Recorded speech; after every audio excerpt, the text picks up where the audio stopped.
thing is recognized in the world that we are in a phase of transition.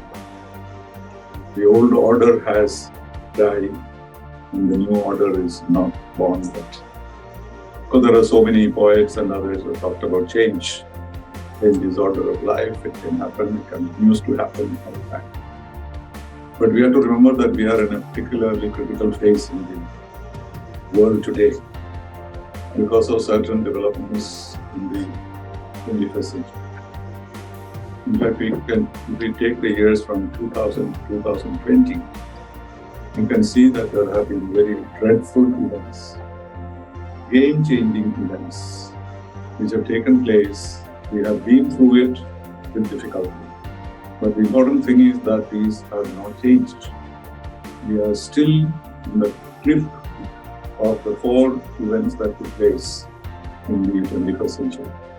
The first, of course, is 9/11. We think 9/11 is behind us. There is a new building to commemorate it. There is a museum. It has not left us. Because what was the fundamental lesson that we learned? That whatever may be the power of a country, however much of a capacity you have to destroy the world, the United States has the capacity to destroy the world 55 times. I don't know why you need that kind of capacity. But even that kind of power has no relevance in the face of determined people. 9/11, there were no bombs, no grenades, nothing except the knives and forks they picked up from the plane. And that shook the world, and the word terrorism became a dreadful word at that time. The whole world, it appeared, we are going to oppose terrorism to the nail. I was in Vienna, and the US ambassador told us when the story came on the television that please forget this event. The United States will not be affected. These were last words, last famous words that he said. But there is nothing of the United States left in its original form since 9/11. The kind of fear and the kind of inconvenience all of us have to go through passing through an American airport or any other airport reminds you every minute of the day that this problem has not been solved. And moreover, United Nations, who have been working on a comprehensive convention on terrorism, till today has not approved that convention. Why? Because you cannot define terrorism. United Nations have worked so long to figure out a sentence which says what is terrorism. The reason is one man's terrorist is always somebody else's freedom fighter. We know about Kashmir, we know about it. And so, though that problem was focused and it looked as though those few days that we had, we would be able to come to a conclusion. Even today, we are discussing terrorism. And terrorists continue to dominate several societies. And we have cross-border terrorism, as you all know. The major danger is a work in progress. Then came the economic meltdown. There again, we feel we are happy that much of it was resolved and the United States came back to a kind of normalcy. But you still can see the reverberations of that meltdown. Today, banks are closing down, problems are increasing, there is inflation. It's not only in the United States, everywhere.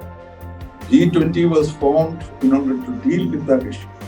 And G20 now India is chairing, working very hard to resolve some of these problems. But it is now G20 is dominated by not economic issues but political issues. And therefore, the difference between economic and political issues have changed. So we do not know which one is prominent, but both are problematic. And again, what did the United Nations do? What did the international community do? People solved their problems themselves, but a united dealing with these kind of issues is not taking place in the world. Then came the pandemic. We don't have to talk about the pandemic. But what happened? The United Nations Security Council could not even meet for even a day because China was the president of the Security Council that night. And China was suspected to have created the virus. And therefore, in a situation where the Security Council is supposed to deal with threats to international peace and security, here was the greatest existential threat to humanity, and United Nations was completely paralyzed. Even today, there is no involvement of the Security Council in the fight against the pandemic.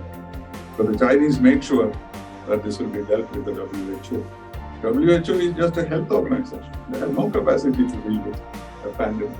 We dealt with HIV, AIDS. We dealt with several other pandemics in the past through the Security Council. But the biggest of all could not be dealt with. That's why the world was running around helter-skelter, without vaccines, without cooperation. Each country, even the European Union, could not work together. Everybody was left to its own. Okay, we have come out of it, but have we come out of it fully? Do we have the solution? Have we found out what it is all about? Are we able to deal with the problem of the future? Will it come again? Once, I believe, Barack Obama, when he was asked why the unit which was supposed to deal with pandemics was closed down, that was a Then President Obama said, well, we don't have to worry. We have the best medical, advancement in medical sciences in this country. And this is a time that has passed. But we must be careful that there are other countries in the world which are not so well protected. And a plane can come from a country like that in 10 hours. That's the danger that we talk about. And what happened? People in India were fearing the flights from the United States. It was the other way around. It was not the developing countries which suffered most. The United States suffered most. The most sophisticated technology, and they could not deal with it.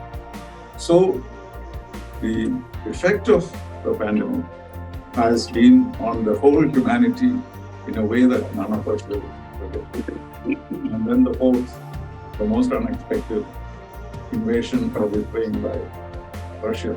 Because you may say you are an Indian, why are you saying invasion? Because the government of India doesn't say it's invasion. But there is no question.